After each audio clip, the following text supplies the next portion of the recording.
Guys, back at it with my partner Manny, Rolon.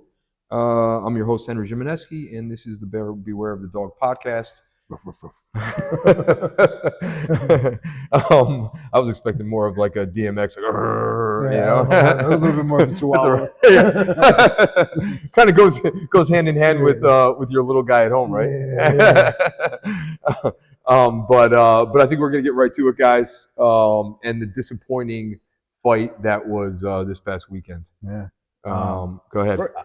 I'm curious. I would like to hear what other people's takes were. I'd like to see a little comment thing going on. Me too. I kind of know what I've been reading. Yeah. And I know what I feel. And what I feel is a little upset at boxing. We were just talking about it a second ago, but the punch count tells a different story than what I witnessed. What I saw was what seemed like a very dominant Ngannou for a lot more rounds. 100%. Yeah. Yeah. Like, aside from the drop, right? Yeah. Yeah. I was impressed with his ability to kind of control the center. He was circling to the outside of the, you know what I mean? It was educated boxing. 100%. And Fury kept saying that he was an awkward fighter. Well, yeah, things are awkward when you're the champ and you can't get in on a guy who you should be able to get in on. Yeah, especially with the reach advantage. The skill, yes, all that, and then, like I told you, it pisses me off when I read that people are talking about how come MMA guys are so inferior to boxing. Well, it's two different sports, man. It is, but even with that being said, I think Ngannou had the power punch count. And you saw that when he dropped him, obviously. And he wore it in his face on the way out. 100%.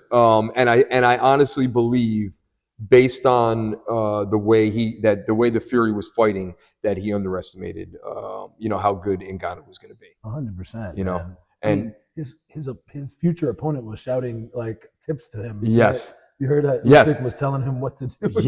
Yeah. No, it was disappointing. It was disappointing that boxing is that crooked as far as I'm concerned. Yeah. It really was, because I just can't imagine, and it's not just us saying it, it's, I think the majority is saying the same thing. I think the only person that's not saying that Ngannou won is Fury and his camp. Yes. But yeah, to your point, he looked like a boxer out there. Yeah. He really did. I think, if Mike Tyson was training him like they were talking about him training him, he did a really good job doing it. We already knew Ngannou had power. Yeah. There was no question about that.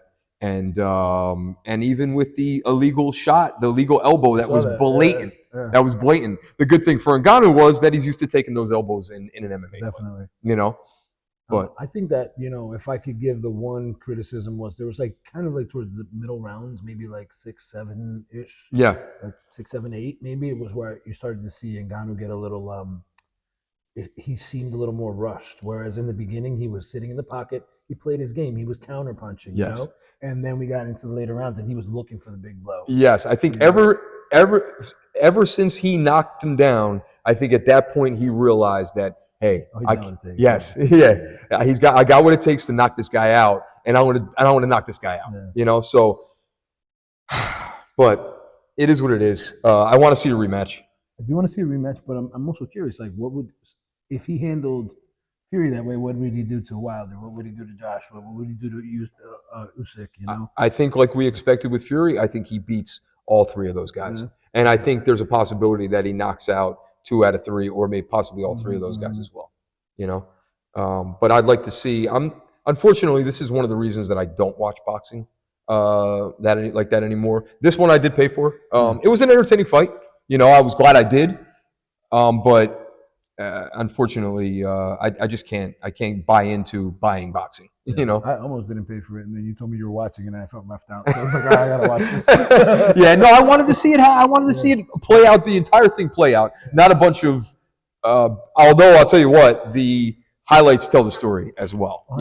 They definitely tell the story. But it was good to see. I hadn't seen a good boxing match in a long time, and especially at heavyweight. So it was nice to see. You made a good point earlier, which was if this was MMA rules, as soon as Fury hit the deck, Ngannou would have unleashed, bro. 100%. And that would have been, and then it would have been like, whoa, how come these MMA guys are so superior? Exactly. Whole different conversation. It really is. It really is. And we've seen Ngannou, before he left the UFC, We saw his evolution.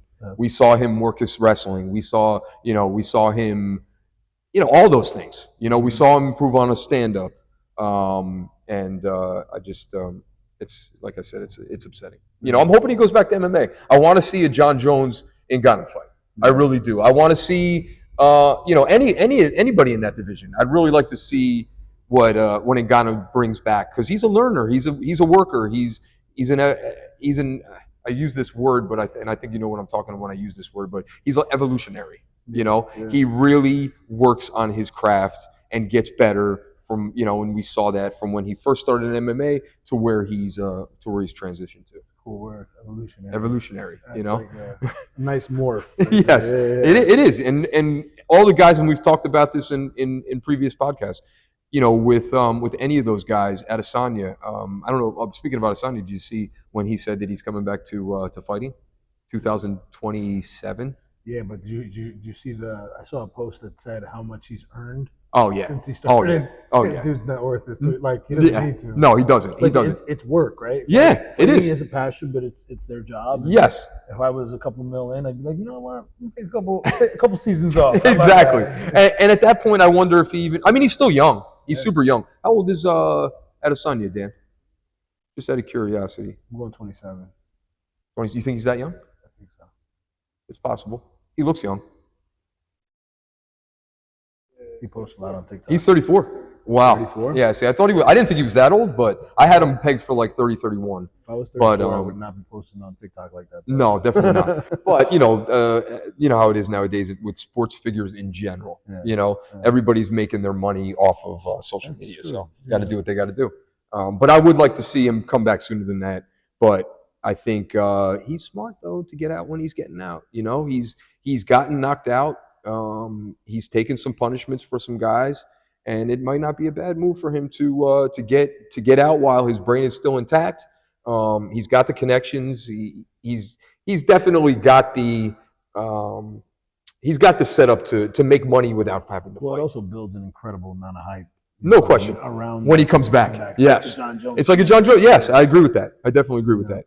Like this whole mystique about John Jones as a fighter. Unfortunately, we're not going to get to see that again. But. I was just going to transition into that.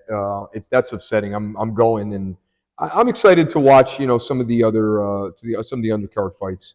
Pereira and Yuri, bro. Oh, that's a fight. That's a fight. That's a fight because those are two warriors. Yes, I see them banging. I never watched a fight where Pereira didn't bang out. Yeah. So I'm curious to see what do you got. How do you got that fight going? I gotta go with my brother.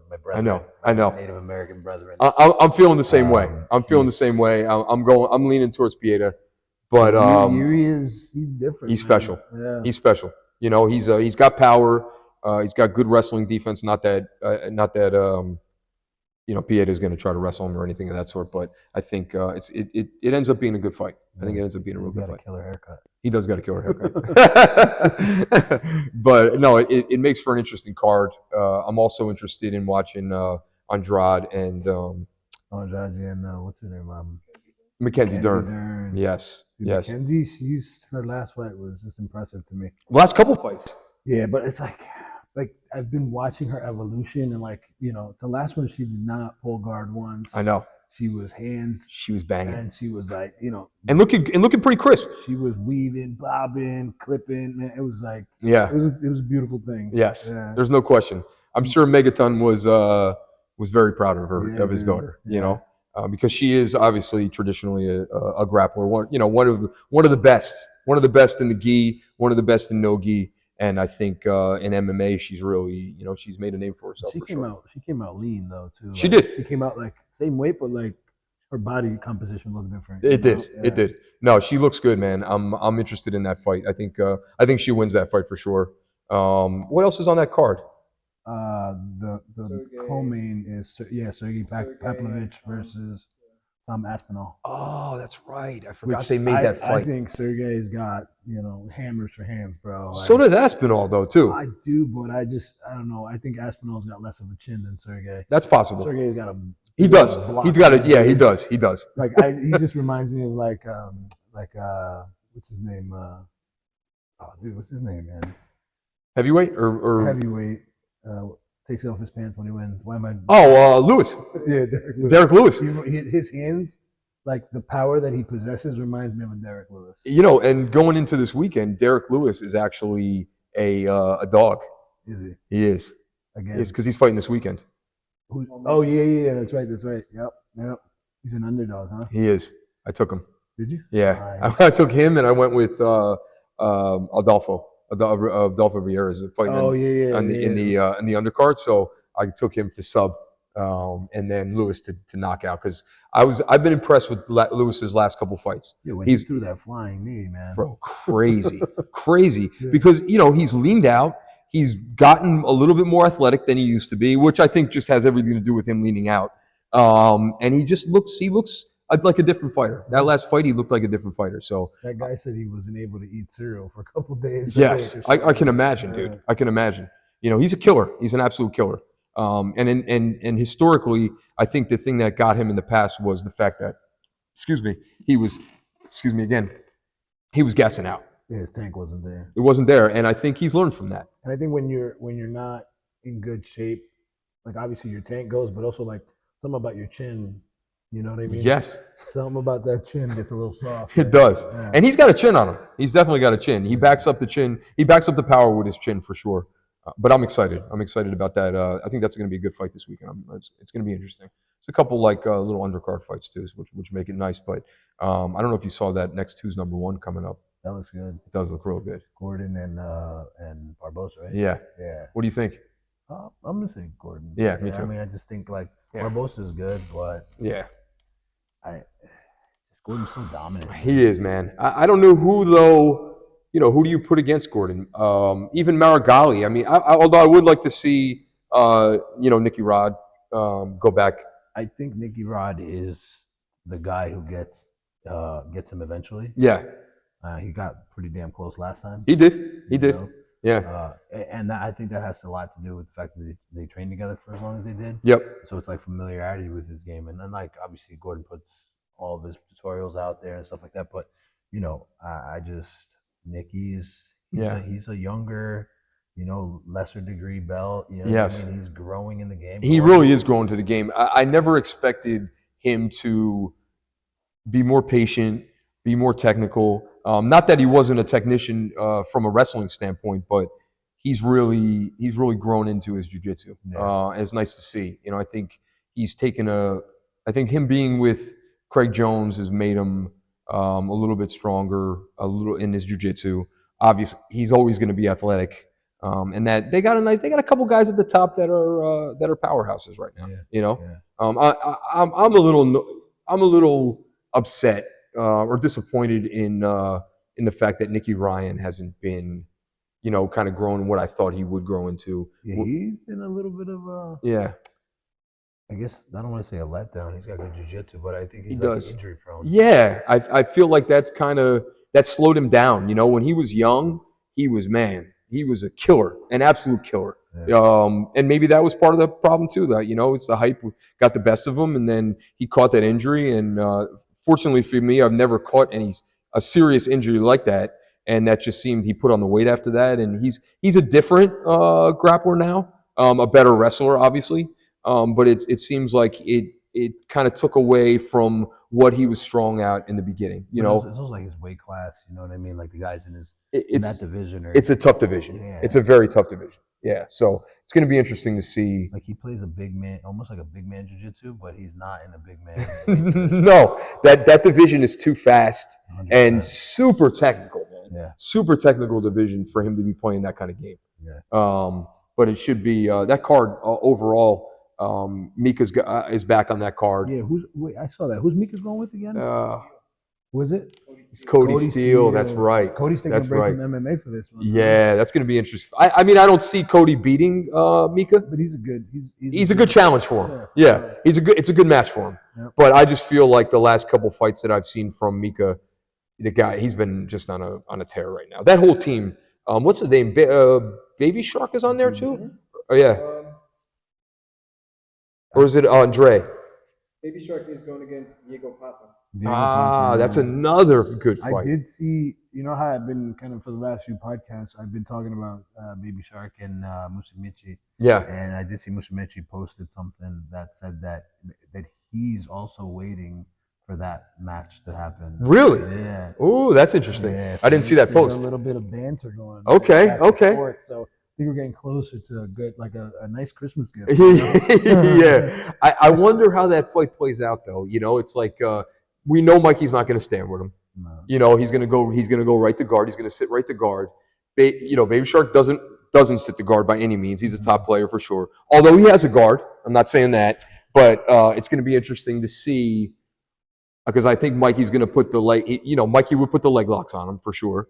But it would be interesting to see Mikey attack the legs against someone who is a good solid, high-level grappler. And comfortable in those positions. Oh, yeah, for sure. To see the last few times I've seen people enter on Baby Shark, to see it's almost like he wipes the sweat off his brow in that moment. And I'm like, damn, bro. Like, that is man. Most people would not be, no. like, okay, cool, I got a break right now. Yeah, and it's tough to measure where Mikey's at, at that level because he hasn't competed against somebody that's given him a hard time. It's a 40-year-old Aoki. How old is Imanari? Imanari's like what is he in his 50s? He's like prime A, bro. Yeah, he is. But he caught him in a really, later in his obviously later in his career, or not really even career because he really hasn't been fighting since then, or before then, really. And then some of these other guys have just been pushovers. Are any of the Ruotola brothers aren't on anything coming up? I haven't seen them. No. I haven't seen anything from them. No. But anytime they get out there, those guys are killers anyway. Yeah. But that's a really interesting card. I'm excited for that card. And see what these guys bring. Oh yeah, that's Tynan's that's right. Tynan's first fight. Yeah. I got Tynan taking that fight. Tynan is. He's taken a good fight.